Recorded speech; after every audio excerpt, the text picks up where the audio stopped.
let me make sure that you understand I'm not here representing the NRA. I'm not even a member. Okay?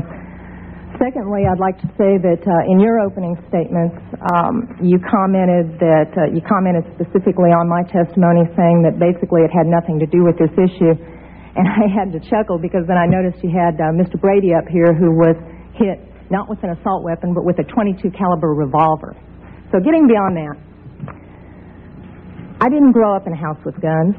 I don't hunt. I personally abhor hunting. But I was given a gun by a friend when I was 21 to carry in my purse for self-defense, and I was taught how to use it. A couple of years ago, my parents and I went to a cafeteria in Texas on a bright sunny day. We weren't in a dark alley where we weren't supposed to be. And as you all know the story, this madman drove his truck through the window. And he began shooting. Well, immediately, my father and I got down on the floor and put the table up in front of us. And this guy kept shooting.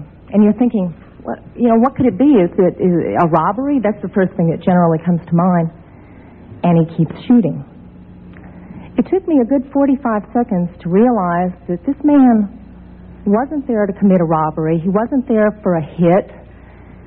He was there to simply shoot as many people as he possibly could. Now, I'd like to make something clear. I hear all this talk about how many bullets can go in a clip. I've been there. I can tell you it doesn't matter. It takes 1 second to switch out a clip. You can have 1 bullet or 100 bullets. It doesn't matter, guys. I've been there. He goes, dump, dump, just like that. That's not enough time to rush a man. I promise you. When I finally realized what was occurring, I thought, I got him. And I reached for my purse. He was maybe 12 feet away. Is it possible my gun could have jammed? Sure. Is it possible I could have missed? Sure. But I can tell you I've hit much smaller targets at much greater distances. But then I realized that a couple of months earlier I had made the stupidest decision of my life. I took my gun out of my purse and left it in my car. Because as you well know, in the state of Texas, it's sometimes a felony offense to carry a gun in your purse. I can tell you that I'm not mad at the guy that did this. As he continued, it was obvious that he was a madman. My father, at that point, said, I've got to do something. I've got to do something. He's going to kill everybody in here. And he rushed the man. No way. This guy turned, shot him in the chest. He went down, was obviously mortally wounded.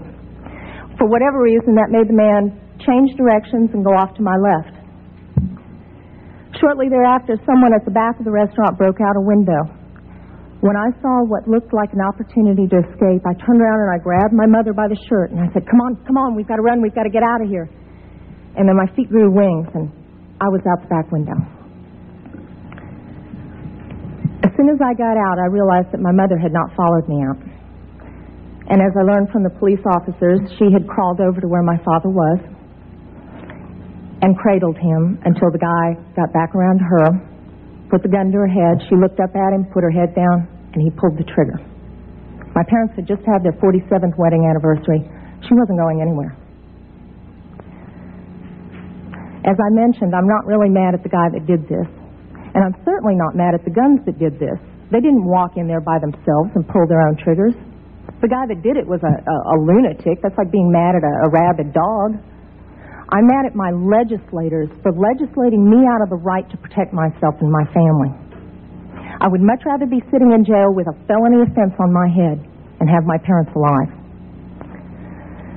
As far as these so-called assault weapons, you say that they don't have any defense use. You tell that to the guy that I saw on a videotape of the LA riots, standing up on his rooftop, protecting his property and his life from an entire mob with one of these so-called assault weapons. Tell me that he didn't have a legitimate self-defense use. Just one final statement. I've been sitting here getting more and more fed up with all of this talk about these pieces of machinery having no legitimate sporting purpose, no legitimate hunting purpose, People, that is not the point of the Second Amendment.